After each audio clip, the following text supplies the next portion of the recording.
What's up, everybody? My name's Big Cam and welcome back to another movie review. And today we are talking about 2020's Tenet from director Christopher Nolan, the legendary director himself. And it's quite shocking to me that I had remembered this film, right, because I probably watched it in 2020 when it came out. But if you guys know from the channel, I've watched probably 600 at minimum movies since 2023, you know what I mean? So we're talking 3 years before that. So there was many parts of this that I didn't remember, but I also vaguely remembered the first time I watched it, I didn't understand it at all. You know, it was just too much going on. But also it's the type of film, like if you start it and then a couple minutes into it, you're on your phone scrolling, you've already missed something important and you're not going to be understanding anything going forward. Like little dialogue, little things here and there that, you know, just really put the puzzle pieces together. And like the concept for this movie is very, very interesting and exceptional, but the execution isn't Christopher Nolan's best work, for me at least, you know? And it's not necessarily John David Washington's fault or Robert Pattinson or Elizabeth Debicki, you know, like the cast in this is still exceptional, you know, and especially those people I just named. Kenneth Branagh's in there, Michael Caine's in there for a quick second, you know, I love me some Michael Caine. Himesh Patel, who's going to be working as well on The Odyssey, I believe, with Christopher Nolan. But John David Washington getting a chance to do a big role like this with Christopher Nolan must have been great for him, but I just don't know if it's the movie, like the right role for him. You know what I mean? Like he did a great job, but I don't know. Maybe somebody else in this role would have made me feel for it more, or maybe it's the writing's fault.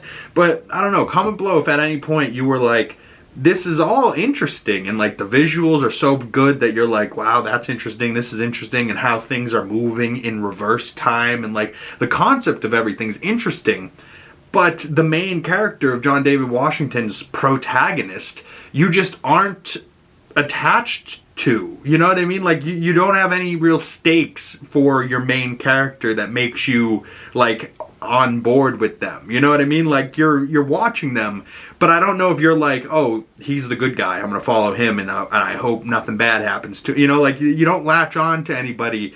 You know, perfect example, but not exactly.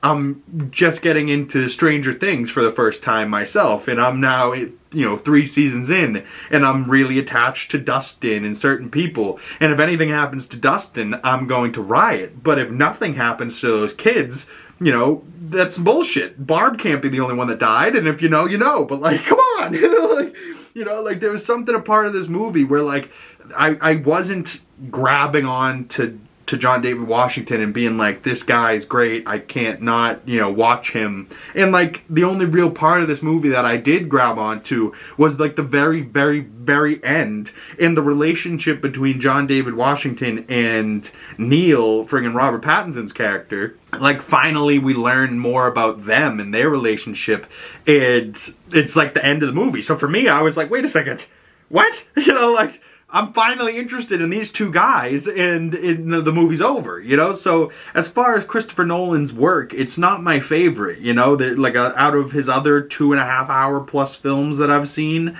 I think, you know, Interstellar, Oppenheimer, The Dark Knight, Inception, Memento, maybe the only things that are better than that I've seen is like Batman Begins, Batman Dark Knight Rises, you know, so I still haven't seen like his first film Following. I haven't seen The Prestige, I haven't seen Dunkirk, you know, so comment below if those are exceptionally worth it, you know, or if they're just kind of more mindfucky Christopher Nolan films where, I don't know, the guy, you know, as far as his Batman trilogy, which was obviously the first time I had seen him and got exposed to his work, and I've loved his work ever since The Dark Knight, you know, but The Dark Knight, Heath Ledger's Joker, you latch onto and you're along for the ride no matter what happens because you're so interested in that character from the opening frames of the movie. There was nothing like that for me in this film. You know, like I was interested, but I wasn't like latched on to the main character the way I think I should have been. But who knows, maybe that's just this mindfuck of a movie, and maybe if I watch this movie again, and now I kind of understand it even more, you know, maybe Tenet is the type of movie you need to watch 3-4 times before you genuinely like it and fully understand it, you know, like, I don't know. For me, like, I can tell it's good, but I can also tell that I don't like it. And there's parts of me that is like, I don't know if I would have sat through this 2.5 hours again, but I'm glad I did it at least the one time. And this is currently streaming on Netflix now, and I think it's going to be leaving Netflix, at least here in America, by December 31st, so it will probably finish out the year on Netflix, and then heading into 2026, who knows what Christopher Nolan's going to be doing for his movies, you know, because he notoriously doesn't like streaming companies, and I think it was HBO had really rubbed him the wrong way during Tenet when he initially put this out. So the fact that it's on a streaming platform at all says something, you know, like where I thought for sure like Oppenheimer wasn't on streaming for the longest of times, and then eventually came to Peacock, I think. So maybe, you know, by the end of the year this will leave Netflix, and then all of Christopher Nolan's films will be moved over to like Peacock or something, who knows. But for some weird reason the streamers, they like to spread everything out, you know, like they don't like to have, you know, all of DC on HBO Max, all of Marvel on Disney Plus. Those stay for the most part, but other than that, like, you know, why not have all of Christopher Nolan's films on one platform? All of Spielberg's films on, I mean, that might be a little bit too many films, but still, like, you get my point. Like, great directors, like Tarantino's only got like 11 total films. Why not have all 11 of those films on streaming somewhere? But for some odd reason, you know, whether it's behind the scenes contract stuff or the streamers each, you know, buying certain ones and then splitting them up, I don't know. It just always pisses me off that, like, the movie I want to watch is never where I want to watch it. You know, and it's just like, it's making me, you know, hate streaming more and more. And, like, I need to just further dive into my physical media collection and start buying DVDs again, you know. And I used to go to Walmart and buy that DVD in person. Now, if I'm going to do it, I have to do it off, like, Amazon. That doesn't feel as good. I don't know. It is what it is. Comment below, are you somebody that you're fed up with streaming at this point? Do you really like streaming? Either way, I'd love to hear your thoughts and your opinions on this film, on streaming in general. If you guys heard about the Warner Brothers Netflix purchase recently, we'll be talking about more about that on my podcast on Monday. And I believe this movie review won't be coming out till like Wednesday or something of next week. So stay tuned for more movie reviews coming your way. Go check out my Comically Boston Monday morning podcast if you haven't. I recorded on Monday mornings, but they end up getting posted like Monday night at some point, like 5 o'clock or some time after that. Normally, I try to get them up as soon as possible, but those come out on Mondays, so stay tuned for more weekly nerdy news, Comically Boston Monday morning podcasts, and I believe maybe some TV show Comically Boston breakdown episodes will be coming out soon, so stay tuned for more stuff heading into the end of 2025 here, and heading into 2026 is going to be another exciting year. So thank you guys so much if you made it this far into the video.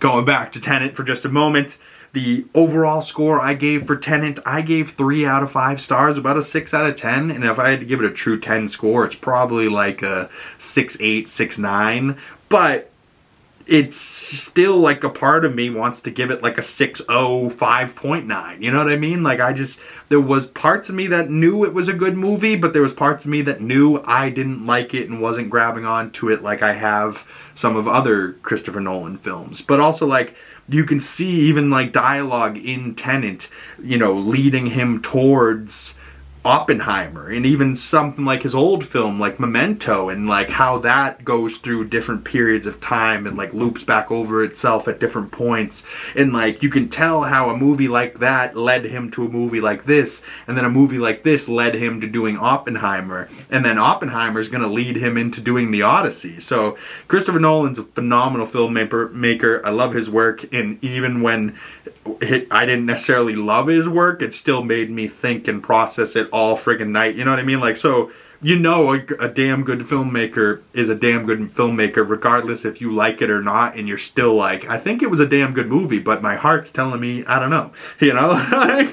But maybe it could have just been John David Washington. I thought I liked him, but maybe just in this role I didn't like him. Who knows? Elizabeth Debicki was also pretty good, but maybe could have been better. I don't know. Not my favorite cast I've seen for Christopher Nolan films either. And apparently the cast for Oppenheimer was incredible, but for The Odyssey is going to be even deeper and just so dense, and like such good actors and actresses flooding that film. It's going to be great. But I'd love to know your score for Tenet down in the comment section below, or you can send them to me on my other social medias. Links for those down in the description below. Big Cam, 2G's in the Big, pretty much anywhere. Just look for this face and you can find me. And I'd love to hear your thoughts and everything that we talked about today, and more movie reviews. Staying tuned and heading into Christmas. You know, what are your favorite Christmas movies? If you have any movie recommendations from me, I'd love to hear those down in the comment section below. And if you've made it this far into the video and you would like to support the channel, the best way of doing that is liking this video, commenting down below, subscribing if you haven't already, and hitting that bell so you don't miss future movie reviews and you get the notifications when those come out. Once again, my name's Big Cam. Thank you guys so much for sticking around, and I'll see you beautiful people in the next one. Peace!